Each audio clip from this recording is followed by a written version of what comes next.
Assalamualaikum warahmatullahi wabarakatuh. Teman-teman, selamat datang kembali di Dollar Hunter. Jadi di sini kita akan update informasi mengenai perkembangan dan peristiwa terkini yang terjadi di seputar dunia cryptocurrency, teman-teman. Namun seperti biasa, sebelum kita berbicara tentang dunia kripto, mari hari ini kita berdoa bersama-sama, memohon pada Allah agar kita semua senantiasa diberikan nikmat berupa kesehatan dan juga diberikan keberkahan dalam setiap rezeki yang kita terima pada hari ini, teman-teman.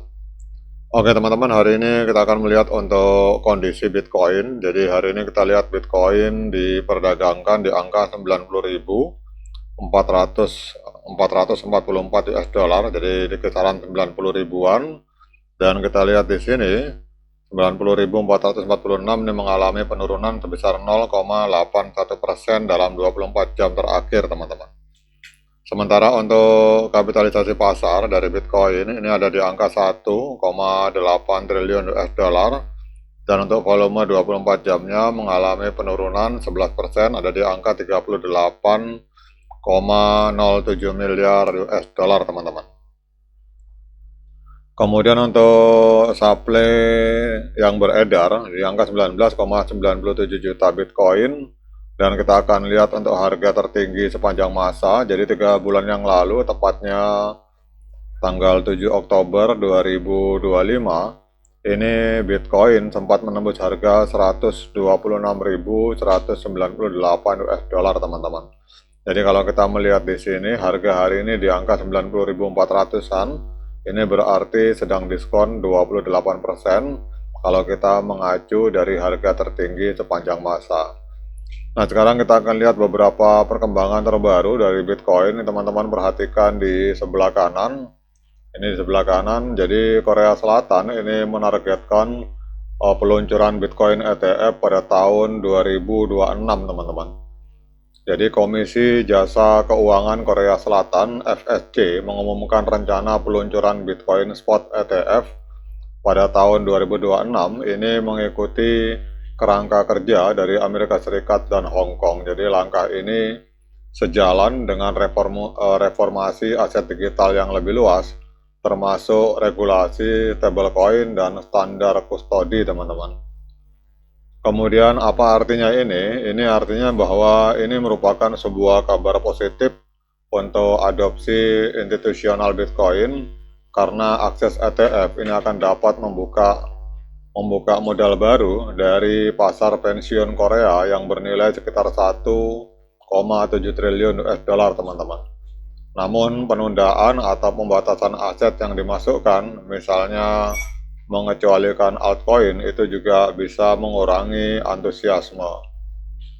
Kemudian proyeksi dasar dari VanEck ini luar biasa, teman-teman. Ini VanEck ini memprediksi atau memproyeksikan Bitcoin akan bisa mencapai harga 2,9 juta US dollar, teman-teman. Wah, ngeri sekali ini prediksi dari VanEck.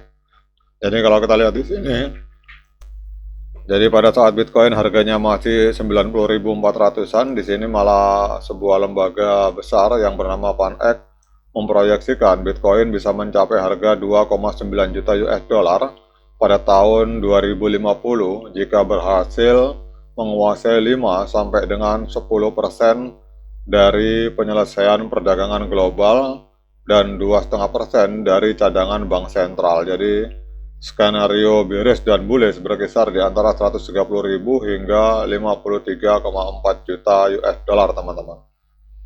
Apa artinya ini? Artinya bahwa meskipun optimis bahwa target VanEck sebesar 180.000 US dollar pada tahun 2025 tidak tercapai karena puncak Bitcoin hanya mencapai 126.000 US dollar yang memproyeksikan resiko modal prediksi. Jadi proyeksi ini bergantung pada bagaimana Bitcoin akan menjadi aset cadangan, narasi yang terus diuji oleh arus keluar ETF baru-baru ini sebesar minus 431 juta US dollar per minggu, teman-teman. Namun ini adalah prediksi yang luar biasa. Namun walaupun kemarin prediksi dari VanEck sempat gagal, teman-teman. Jadi kalau VanEck kemarin memprediksi tahun 2025 itu Bitcoin akan menembus 180.000 US dollar, ternyata hanya mampu mencapai 126.000. Tetapi kita tidak tahu apa yang akan terjadi ke depan. Yang jelas Van Eck ini memprediksi Bitcoin akan mencapai 2,9 juta US dollar pada tahun 2050, teman-teman. Kemudian data pekerjaan prematur. Jadi Donald Trump membocorkan data pekerjaan Desember 12 jam lebih awal melalui Truth Social yang sesuai dengan angka resmi. Kemudian Bitcoin turun ke 90,90 ribuan US dollar di tengah kekhawatiran tentang penyelidikan manipulasi pasar, teman-teman. Jadi kejadian ini menyoroti kerentanan Bitcoin terhadap goncangan makroekonomi dan kebijakan yang tidak transparan.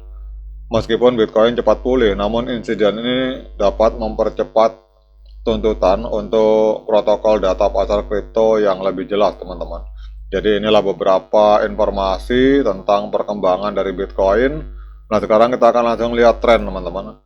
Jadi kalau kita lihat trennya Bitcoin ini masih sideways tapi cenderung mengalami penurunan, teman-teman. Kita lihat di sini 1 2 3 4 5 hari berturut-turut Bitcoin mengalami penurunan harga. Ini harga cenderung sideways dan ini terjadi dead cross di sini, teman-teman.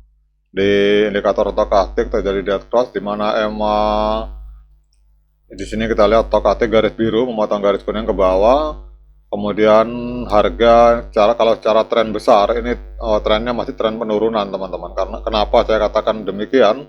Karena kita lihat di sini harga Bitcoin masih berada di bawah EMA 200 hari, teman-teman. Jadi ini trennya masih sideways tapi cenderung masih akan mengalami penurunan kalau kita melihat dari time frame hari, teman-teman. Kemudian kita akan lihat untuk technical analysis dari TradingView. Jadi di market Binance hari ini Bitcoin diperdagangkan di angka 90.600. Namun kita lihat di sini untuk moving average ini sinyalnya adalah sinyal penjualan, osilator sinyal pembelian. Kemudian moving average digabungkan dengan osilator hari ini untuk Bitcoin sinyalnya adalah sinyal netral, teman-teman. Artinya para pembeli, para penjual ini masih wait and see, masih melihat perkembangan lebih lanjut seperti apa, baru mereka akan memutuskan untuk melakukan pembelian. Jadi ini adalah sinyal hasil analisa dari TradingView.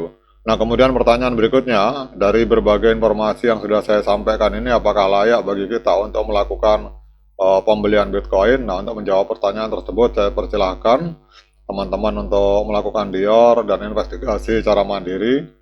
Karena uang Anda itu adalah tanggung jawab Anda masing-masing. Oke teman-teman, demikian update informasi kali ini. Tetap semangat menciptakan profit dunia kripto, namun tetap berhati-hati. Sekian dari saya, Assalamualaikum warahmatullahi wabarakatuh.